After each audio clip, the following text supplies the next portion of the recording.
আসসালামু আলাইকুম, সবাই কেমন আছেন? আজ আমি আপনাদের জন্য নিয়ে এসেছি অনেক জনপ্রিয় ও মুখরোচক একটি রেসিপি, সরষে ইলিশ মাছ ভুনা। শুরু করার আগে বলি, যদি এখনও চ্যানেলটি সাবস্ক্রাইব না করে থাকেন তবে এখনই সাবস্ক্রাইব করুন আর পাশের বেল আইকনটি প্রেস করে রাখুন, যাতে আমার নতুন রেসিপি আপলোড হলে আপনারা সবার আগে দেখতে পান। ভিডিওটি ভালো লাগলে লাইক দেবেন আর বন্ধুদের সাথে শেয়ার করতে ভুলবেন না। তাহলে চলুন শুরু করি আজকের রেসিপি। এখানে আমি অল্প করে সরিষা, কয়েকটা কাঁচামরিচ ও পেঁয়াজ পাটায় বেটে নিচ্ছি। সরিষা কিছু সময় ভিজিয়ে রেখে ভালো করে কষলে ধুয়ে পরিষ্কার করে নিতে হবে, কারণ ছোট জিনিসে অনেক ধুলো মাটির কণা থাকে। খেয়াল রাখতে হবে যেন মিহি বাটা না হয়, মিহি বাটা হলে খেতে তিতকুটে লাগবে। তাহলে সরিষা আমরা অর্ধ বাটা করে নেব আর পরিমাণেও অল্প করে নিতে হবে।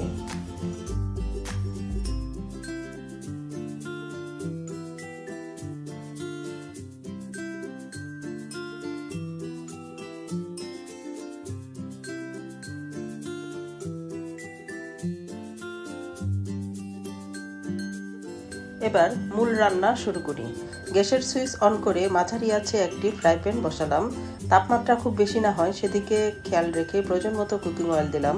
কোনো এক কারণবশত বা আমার ভুলের কারণে মোবাইলের ক্যামেরা অফ থাকায় শুরুতে চুলায় প্যান দেয়া, তেল দেয়া আর পেঁয়াজ কুচি দেয়া এগুলো অফ ক্যামেরায় ছিল, এজন্য আমি দুঃখিত। যেহেতু সরষে ইলিশ আমরা সরিষার তেল দিয়ে রান্না করব, কড়াইতে সরিষার তেল গরম করে অল্প পেঁয়াজ কুচি ভেজে বাদামি রং করে নিতে হবে। পেঁয়াজ কুচি সামান্য লালচে হয়ে এলে দিয়ে দিলাম পাটায় বেটে নেওয়া সরিষা, কাঁচামরিচ আর পেঁয়াজ বাটা। এরপর ধাপে ধাপে অ্যাড করছি হলুদ গুঁড়ো, মরিচ গুঁড়ো, ধনিয়া গুঁড়ো আর লবণ।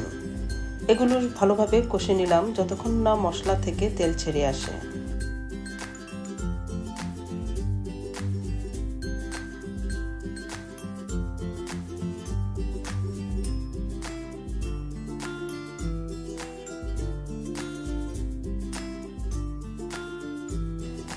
এবার সামান্য পানি দিয়ে আবারও কষিয়ে নিতে হবে।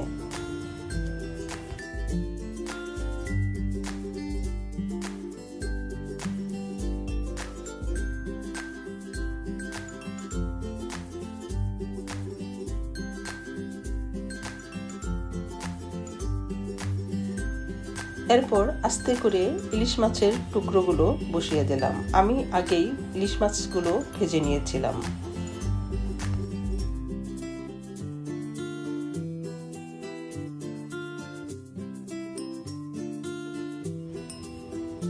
এখন খুব সতর্কতার সাথে সাবধানে নেড়ে ঢেকে দিয়ে 8 থেকে 10 মিনিটের মতো মাঝারি আঁচে রান্না করে নেব।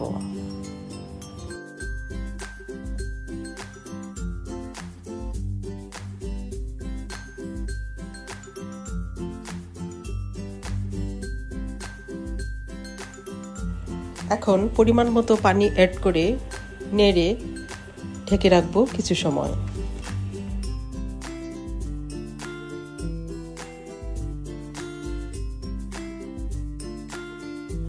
আবারও ঢাকনা খুলে কাঁচামরিচের ফালি দিয়ে নেড়ে আবারও ঢেকে 2 মিনিট রেখে দেব। বাংলাদেশের ইলিশ মাছ সম্পর্কে কিছু তথ্য এখানে বলে নেই।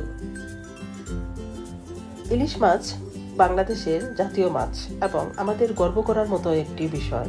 এতে আছে প্রচুর protein, omega 3 fatty acid, calcium, iron, vitamin A ও ডি। হৃদযন্ত্র ও মস্তিষ্কের জন্য উপকারী, রোগ প্রতিরোধ ক্ষমতা বাড়ায়, শিশু ও বয়স্কদের জন্য সমানভাবে উপকারী। ডায়াবেটিস রোগীদের জন্য ইলিশ উপকারী হলেও এতে ফ্যাট বেশি, তাই ডায়াবেটিস রোগীরা সপ্তাহে 1 থেকে 2 বার অল্প পরিমাণে খেলেই যথেষ্ট। অতিরিক্ত খেলে কোলেস্টেরল বেড়ে যেতে পারে। এখানে এই রেসিপির বিশেষ টিপস হচ্ছে, প্রথমত ইলিশ মাছ ভুনায় বেশি নাড়াচাড়া করা যাবে না, এতে মাছ ভেঙে যেতে পারে। দ্বিতীয়ত সরিষা বাটার সাথে 2-3টা কাঁচামরিচ ও পেঁয়াজ একসাথে বেটে নিলে এর স্বাদ দ্বিগুণ বেড়ে যায়। তৃতীয়ত সরিষার তেল দিয়ে রান্না করলে এ রান্না অথেন্টিক হবে। তো এখন তেলটা উপরে ভেসে উঠেছে, এ পর্যায়ে গ্যাসের সুইচ অফ করে নামিয়ে নেব। তো এইভাবেই আজকের আয়োজন ছিল সরষে ইলিশ মাছ ভুনা। আশা করি ভিডিওটা আপনাদের ভালো লেগেছে। ভালো লাগলে ভিডিওটি অবশ্যই লাইক দিবেন, আপনার মতামত কমেন্টে জানাবেন, আর নতুন নতুন রেসিপি পেতে চ্যানেলটি সাবস্ক্রাইব করে পাশে থাকা বেল আইকন প্রেস করবেন। কথা হবে নেক্সট ভিডিওতে নতুন কোনো এপিসোডে। এ পর্যন্ত সবাই ভালো থাকুন, সুস্থ থাকুন। আল্লাহ হাফেজ।